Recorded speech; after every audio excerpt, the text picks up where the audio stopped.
federal officials in D.C.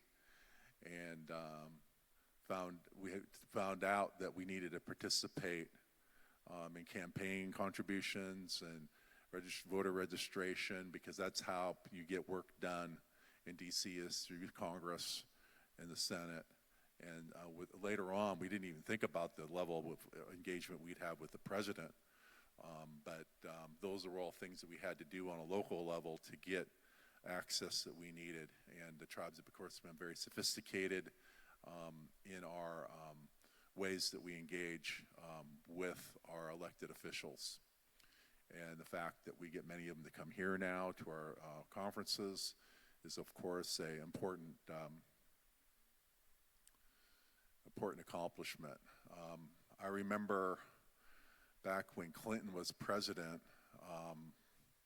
there was a big funding fight that was going on. I'm trying to think back now. That would have been 92 and through 2000, so it was somewhere in the 90s. And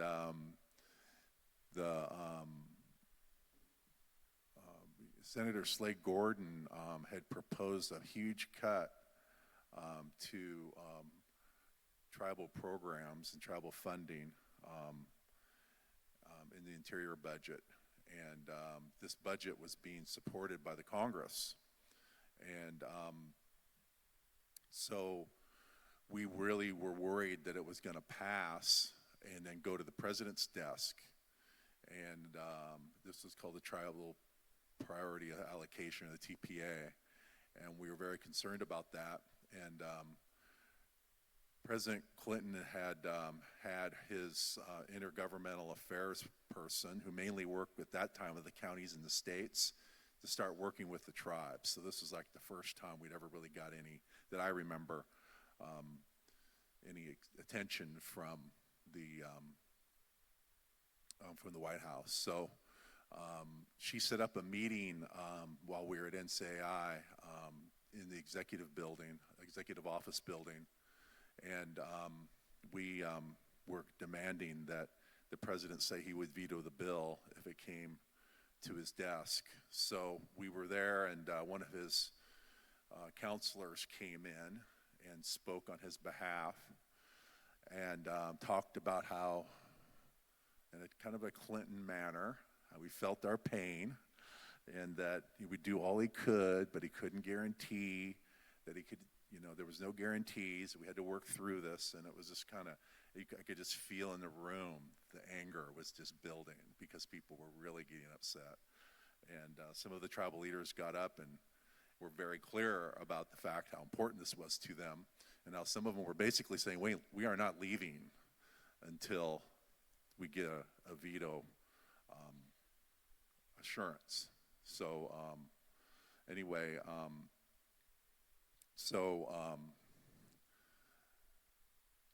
I was starting to think, I was about my 20s then, and I wasn't really ready. I really wasn't prepared. Let's just say that I wasn't prepared to be arrested. So that's why everybody else was. You know those days. We still have it in us. So anyway, what happened, I found out after the fact, was that the liaison from the Intergovernmental Affairs Office, she went out in the lobby of the building, and Vice President Gore was walking down the hallway to go to another meeting, and she went up and grabbed him and said, "You need to come in here right now." And he came in and promised us the veto, and fortunately it never got through Congress and all, but it just gives you an example of where we've come from, in that we have those relationships where we can prevent those things from happening at the beginning. And we can start, the beginning is during the election. So when we have Congress people that are up for election, we got to make sure that they're committed to tribal sovereignty and government-to-government relationships and funding for our programs, and if anything, increasing funding, let alone trying to cut it. And so as we move forward as tribal leaders, we all are engaged in that. And it's both, you got to work on both sides of the aisle, as we all know. We're a nonpartisan organization. A lot of us, the tribes, are nonpartisan in that we just want to have that assurance and a demonstration of that commitment in Congress. So as we move forward, we're doing the same with the presidential election, and we're not a battleground state here, but some states really rely on the Indian vote to get out there in a razor-thin difference in an election. And we aren't telling people how to vote, but we know that getting tribal people to turn out is very important, and getting registration done. And we have some folks here who are ready to register you if you haven't been registered, if you know somebody that isn't registered. Is Native Vote, is Zara here? She's probably in the back there, but she's here this week, and she works for Native Vote Washington, and for one of the states. So it's just important that we get our people to participate, and so they'll see some of the challenges that we have. So just a little background from me. I wanted to provide on that. I know that we also have state and local elections. It was kind of funny because we started when I first got on council with our Congress person trying to get engaged there, and then we jumped back to our county commissioner races because we had a lot of people that were anti-tribal in our county commission. And so, it goes from all the way there to the school board. So as we know, it varies from local elections all the way to the White House. So tribes are looked upon to provide leadership, and I know that it's different now than before where people are seeking our endorsement. So made a lot of progress. So I'll go ahead and turn it over to Chris and see if you have any comments you want to give before we move on and see if we have any questions.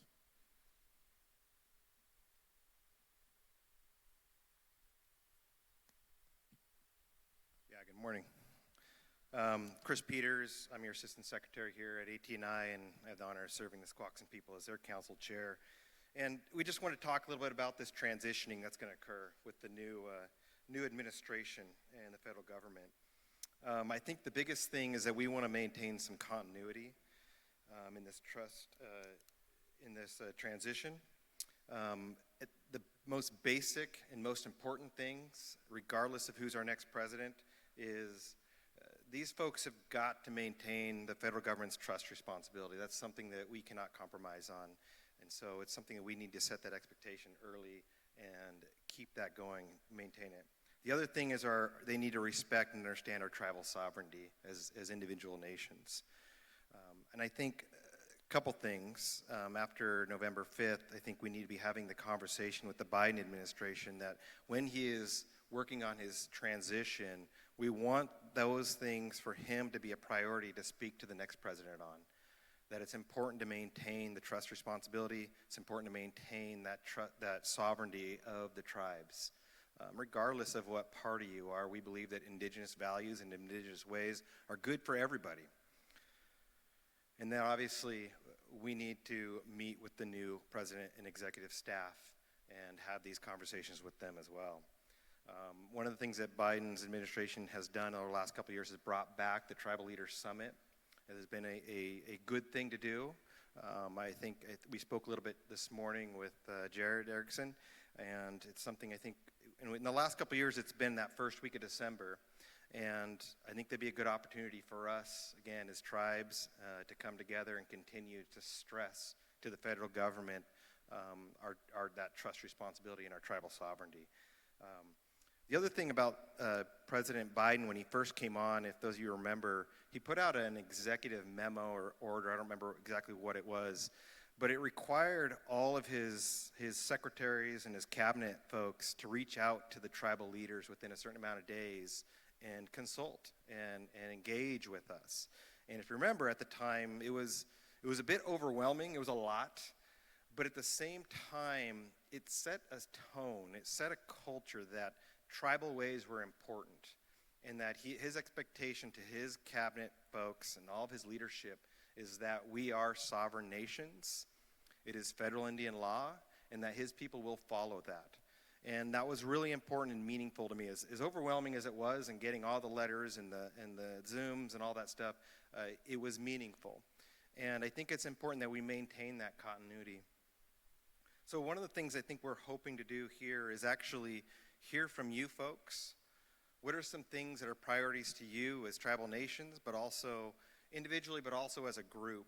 What are some things that maybe we can put in writing as ATNI to the Biden administration and to the next administration that we can carry on beyond, again, maintaining that trust responsibility to tribes and respecting and uplifting our sovereignty as tribal nations? Because we've come this far and we continue to grow. We're not ready to go backwards. And so, again, it's important that we set that message and that tone early often.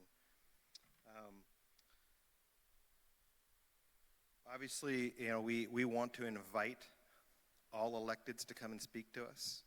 And I think that's something important that we'll do. But at this time, I'm hoping to hear from tribal leaders and others to come up to the microphones and speak so we can start a list and have a conversation about what we want to turn over to this next administration. So, thank you.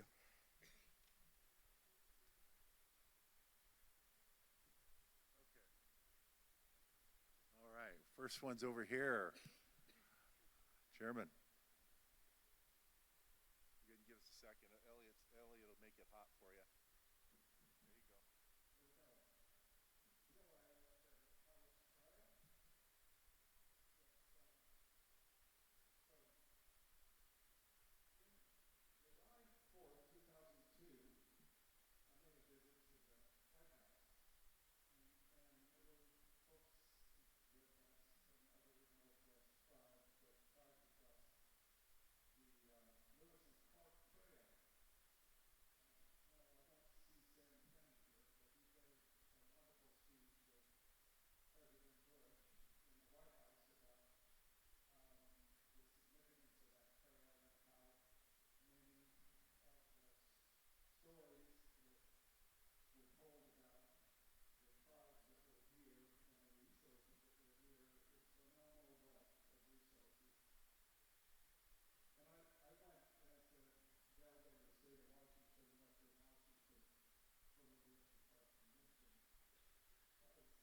We have a couple over here, and we'll come back, okay? All right. Next, introduce yourself. All right, good job, Bill. Thank you. Go ahead and introduce yourself and give us your comments, please.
Thank you.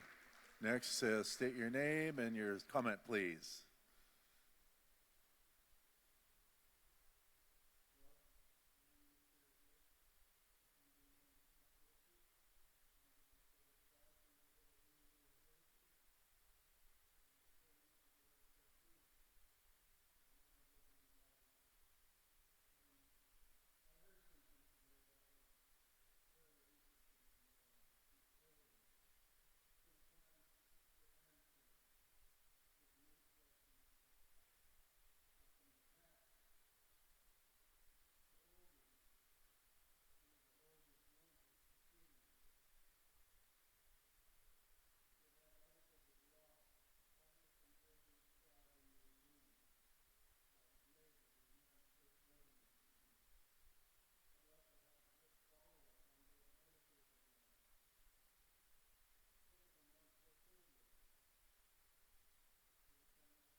Please introduce yourself.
please come forward.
Okay, we have a few more minutes here. Do you have any closing comments, Chairman Peters? And then after Chairman Peters, we'll call up Chairman Ayala, had a couple more, and then we'll close and have lunch. Go ahead, Chris. Yeah, some really, really great comments. I'll just point out a couple that stood out to me. One was, I think as Chairman Ayala mentioned, the carcieri fix. You know, land, they don't have to tell this group how important our land is to us, and maintaining that land back movement. You know, land is going to be paramount to maintaining our health and well-being of our people, and also the economic growth, as we all know, is so important to us in today's age. And so that's something we definitely need to keep pushing forward. Another thing is education. We need to keep educating people on who we are, where we come from, what has happened to us, and how we move forward. Secretary Holland and the Department of Interior just came out with a report on the boarding schools, and it was a pretty amazing report. And the next step is not letting that report just sit. We need to get that out to the right people. We need to educate on what happened so that we don't repeat history. And so it's important, again, that we talk about transitioning and new leadership and new cabinet positions. People like Secretary Holland, we need to get her back into her position, and those that under her Newland and such, and so that we can continue to educate and keep that momentum moving forward. Those are just a couple. I wrote a lot of notes. Those are just a couple things that stood out to me, so thank you. Okay, since you're the host, Chairman Ayala, did you have anything to close with? Or we can move on here. Okay, you might be been called away. There are some announcements. I'd just like to thank everybody who got up and spoke. It's very important. We're really happy with coming up and doing that and making that great testimony. It's important to the health of our organization and is really the intent of our conference. So thank you. Okay, we're ready to start credentialing at noon. The tables as you enter where the swag bags were earlier. Individuals be on the left as you enter. Tribes on the right. So individuals on the left as you enter, tribes on the right. Delegates will have to go through both processes. The elections breakfast for volunteers is in Salon A tomorrow at 7:30 a.m. Do you have the volunteers? If nobody wants to volunteer at the registration desk? Okay, the Association of Washington Tribes meeting is postponed. Chairman Hilaire will set a new date and time soon. We have Governor Inslee was supposed to be here tomorrow, but he could not make it because he got called away for a campaign-ish event that he had to attend. But Craig Bill will be here to make an announcement on his behalf. All eligibility individuals will have a sticker placed on their badge and an elections booklet, right? May want to emphasize that folks need to hold on to your badges. Okay, we can have Jeannie explain that a little bit better here in a second. And if you have more comments on our panel today, you can email Amber. So if you have more comments that you'd like to make a priority for us in this on this topic of federal elections and our trust and treaty relationships, let her know, and we'll report out on that.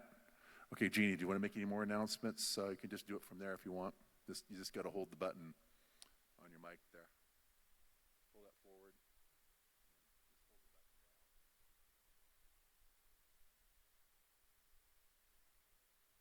Hold it like that, okay?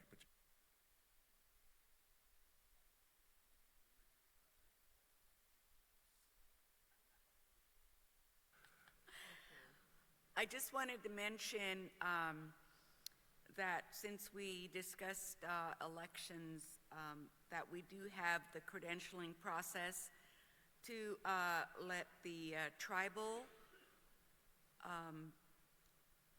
council people know that the delegates that it will be open from Monday right now at noon, from noon until Tuesday at 5 o'clock. And if you have any issues or problems with credentialing, Amber will be available to help you. tribal delegates must verify that the tribe is a member in good standing, that your dues are paid.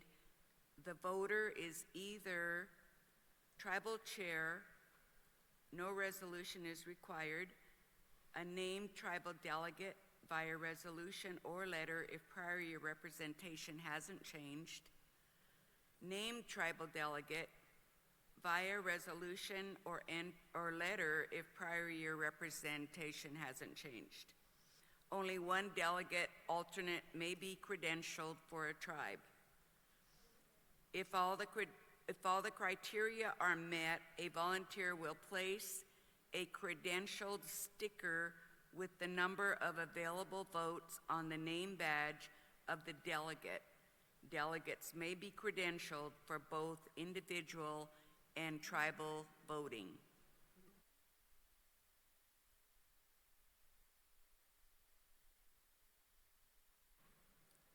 Limlimsh, thank you.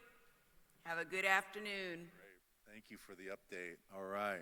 All right, well, that's going to kind of conclude our session. We're going to have a blessing of the food, so we've asked Tana to come forward to bless the food.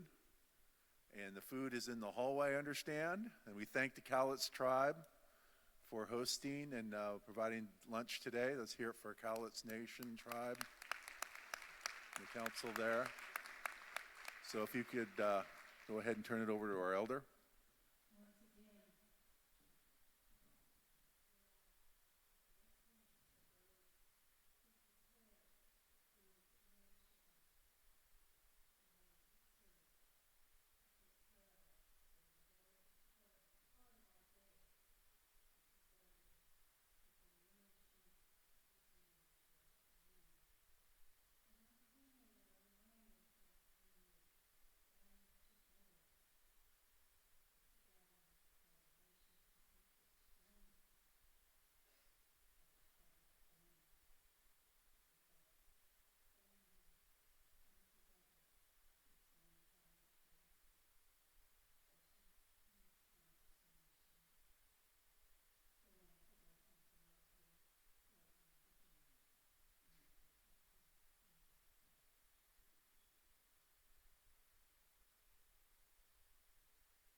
Okay, so we are adjourned for the morning. Oh, Bill, go ahead. Bill's going to say a few more, get between us and lunch one more time. Oh, okay. Great, thank you, Bill. And then the committees will begin at 1:30, committees 1 of 5, and then we'll have a break, and then committees 2 of 5 will happen. And don't forget the Seahawks watch party at the sports bar, and meet at the sports bar, and there's a breakout with a television. I think it's a flat screen. Just kidding. Where we can watch the game and go Hawks. And native vote reception tonight as well at 6 o'clock. It is not a fundraiser.